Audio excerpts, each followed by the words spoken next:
10 years ago, millions of girls did not have any access in Afghanistan to go to school under the Taliban regime because it was considered illegal for them to be in school. But in the past 10 years, there have been some dramatic changes and improvements in girls' access to education. Today, there are millions of girls across the country who attend schools. Technically speaking, girls, as long as they have the determination, are able to go to school. But it is a traditional society. Parents often have to give the permission for the girls to go to school. So you do find a combination of girls who have parents who are already supportive. And there are many parents who are supportive of girls getting education. But then there are parents who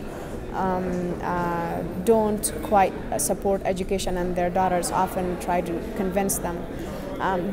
So generally speaking, given the environment in Afghanistan, given the need and given the lack of access for so many years for girls to be able to go to school, parents do play a very important role in girls being able to study or to be able to continue with their education. I think there are two different things that to keep in mind. One is that girls go to school, but it's most important for them to be able to stay through school so that their marriage is delayed, so that they are most likely to have employment opportunities.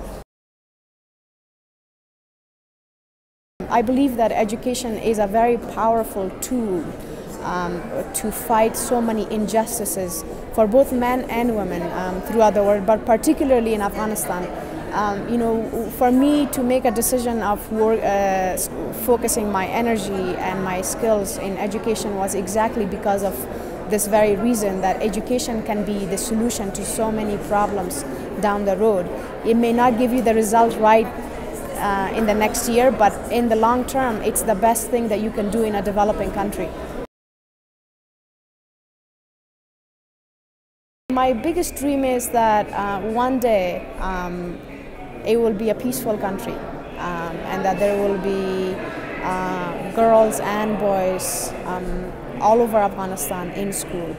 And my biggest dream is that one day our government is strong enough to make secondary education mandatory for every single citizen, men, women, girls, boys, in Afghanistan, and to be able to have the capacity to support people in the process of meeting this requirement as citizens of Afghanistan.